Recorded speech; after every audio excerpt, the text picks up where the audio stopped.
Hello guys, നീണ്ട ഇടവേളയ്ക്ക് ശേഷം ഞാൻ നിങ്ങളുടെ മുമ്പിലേക്ക് തിരിച്ചു വന്നിരിക്കുകയാണ് ഗൈസ്. അപ്പോൾ ഏകദേശം ഒരു 7 മാസമായി കണ്ടിന്യൂ ആയിട്ട് വീഡിയോ ഇടാതെയൊക്കെ ഇരുന്നിട്ട്.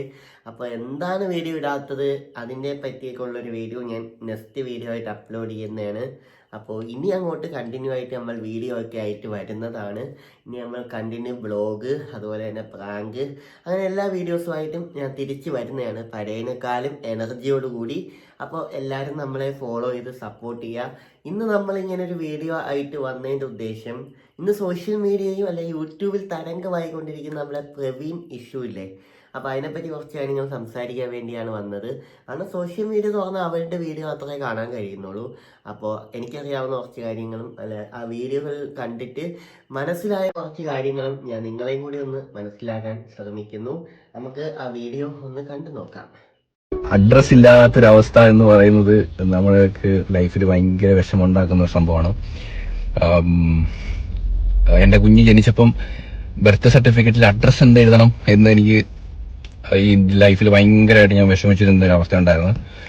അപ്പം ആ ഒരു അവസ്ഥയിലാണ് ഇപ്പോഴും. ഞാൻ പറഞ്ഞില്ലേ, അവനവന്റെ ലൈഫിൽ ഓരോ കാര്യങ്ങൾ വരുമ്പോൾ മാത്രമേ പുറത്തു നിന്ന് ഇങ്ങനെ പറയാനും ചിരിക്കാനും കളിയാക്കാനും ഒരു പ്രശ്നം നടക്കുമ്പോൾ അത് കൈകൊട്ടി ചിരിക്കാനൊക്കെ ഒരുപാട് ആൾക്കാരുണ്ട്. എൻഡ് ഓഫ് ദ ഡേ അത് എന്റെ ഫാമിലിയാണ്, എന്റെ കുടുംബമാണ്, എന്റെ അച്ഛനാണ്, എന്റെ അമ്മയാണ്, എന്റെ അനിയനാണ്. പ്രവീൺ എനിക്ക് കുറെ നാളുകൾക്ക് മുമ്പേ അറിയാം, സോഷ്യൽ മീഡിയയിൽ വരുന്നതിനൊക്കെ മുമ്പേ അറിയാം. ഞാൻ +1 പഠിച്ചപ്പോൾ പ്രവീൺ +2 ആയിരുന്നു. അങ്ങനെ നമ്മൾ സ്കൂൾ കാലഘട്ടങ്ങളിലൂടെയൊക്കെ പരിചയവും ബന്ധമൊക്കെ ഉള്ള ആൾക്കാരായിരുന്നു. നമ്മൾ ഇടയ്ക്കൊക്കെ എവിടെയെങ്കിലുമൊക്കെ വെച്ച് കാണാറുണ്ട്. അപ്പോൾ നമ്മളെ വീടിൻ്റെ അടുത്ത് തന്നെയാണ് വീടും കാര്യങ്ങളൊക്കെ വരുന്നത്. അപ്പോൾ അവരുടെ കുടുംബത്തിൽ എന്തോ ഒരു ചെറിയ വിഷയം നടന്നു, അതിൻ്റെ പേരിലാണ് അവർ അങ്ങോട്ടും ഇങ്ങോട്ടൊക്കെ തർക്കവും കാര്യങ്ങളൊക്കെ പറഞ്ഞുകൊണ്ടിരിക്കുന്നത്. അപ്പോൾ ഈ ഒരു വീഡിയോയിലൂടെ പ്രവീൺ പറയുന്നത്, എനിക്ക് അഡ്രസ്സ് ഇല്ലാതെ വന്ന എന്തോ ഒരു വിഷമമാണെന്നൊക്കെയാണ് പറയുന്നത്. അപ്പോൾ എല്ലാവരും ജീവിതത്തിൽ അത് കടന്നു വരുമ്പോൾ നമുക്ക് ഭയങ്കര വിഷമമൊക്കെ ആയിരിക്കും. പക്ഷേ ഇന്ന് അച്ഛനും അമ്മയും അനിയനും കൂടെ വന്നിരുന്ന് പറയുന്നു, അവൻ അഡ്രസ്സുണ്ട്, അവൻ അഡ്രസ്സും കാര്യങ്ങളൊക്കെ ഞങ്ങളാണ് പറഞ്ഞു കൊടുത്തത്, അങ്ങനെയൊക്കെ വന്നിരുന്ന് അവരും പറയുന്നുണ്ട്. അപ്പോൾ അവരുടെ കൂടുതൽ ഡീറ്റെയിൽ എന്താണെന്ന് രണ്ട് ഫാമിലിയും അല്ലെങ്കിൽ പ്രവീണോ അനിയനോ അല്ലെ ആരും അങ്ങോട്ട് ഡീറ്റെയിൽ ആയിട്ടുള്ള കാര്യങ്ങളൊന്നും പറയുന്നില്ല. എന്തിനാണ് പിണങ്ങിയെന്നൊന്നും പറയുന്നില്ല. അതൊന്നും ഞങ്ങൾക്ക് കേൾക്കാനും ആഗ്രഹമില്ല. കാരണം അവരെല്ലാവരും ഒത്തൊരുമിച്ച് ജീവിക്കണം എന്ന് തന്നെയാണ് ഞങ്ങളുടെ ആഗ്രഹം. ഞങ്ങൾക്ക് അവരെ പോലെ പഴയതുപോലെ അവരുടെ പഴയ ഒരു വൈബും അതേപോലത്തെ വീഡിയോസൊക്കെ വരട്ടെ. അതിനുവേണ്ടി നമുക്ക് വെയിറ്റ് ചെയ്യാം. ഇനിയിപ്പോൾ നമുക്ക് അവരുടെ അനിയനും അമ്മയൊക്കെ പറയുന്നതും കൂടി ഒന്ന് കേട്ടു നോക്കാം. മെയിനായിട്ട് അവൻ പറഞ്ഞത് അവന് അഡ്രസ് ഇല്ല എന്നുള്ളൊരു കാര്യമാണ്. അവന് എങ്ങനെയാണ് അഡ്രസ് ഇല്ലാതാകുന്നത് എന്ന് എനിക്ക് മനസ്സിലാകുന്നില്ല.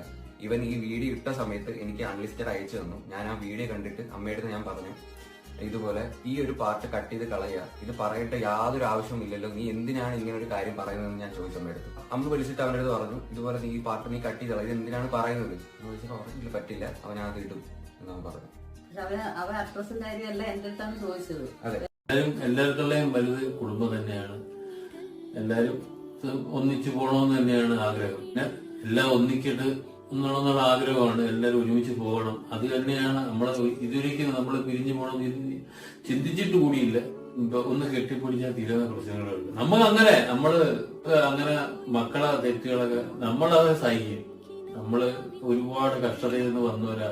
ഒരിക്കലും ഞങ്ങള് പോയ കഷ്ടപ്പാടിൽ ഒരിക്കലും ജീവിക്കില്ലെന്നുള്ള ആഗ്രഹമുള്ളവരാണ്. അതിനുവേണ്ടി ഞാനും അവളും പിന്നെ മക്കൾക്ക് വേണ്ടിയാ ജീവിച്ചതെന്ന് തന്നെ പറയാം. ഞങ്ങളുടെ സുഖം നോക്കി ഞങ്ങൾ ജീവിച്ചിട്ടില്ല.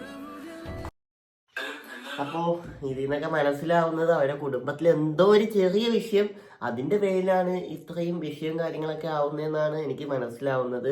അവരൊരു 10 മിനിറ്റോ 5 മിനിറ്റോ കൂടെ ഇരുന്ന് സംസാരിച്ച് അല്ലെങ്കിൽ ഒന്ന് ചെന്ന് കെട്ടിപ്പിടിച്ചാൽ തീരാവുന്ന വിഷയമേ ഉള്ളൂ, അച്ഛൻ പറഞ്ഞ പോലെ തന്നെ. അപ്പോൾ അതുപോലെയൊക്കെ സംഭവിക്കട്ടെ. അവരിങ്ങനെ ഒന്നും അകന്നിരിക്കാതെ സന്തോഷമായിട്ട് പഴയതുപോലെയൊക്കെ തന്നെ പോകട്ടെ എന്ന് ആശംസിക്കുന്നു. നമുക്ക് വീണ്ടും അടുത്തൊരു വീഡിയോ കാണാം. Okay, by.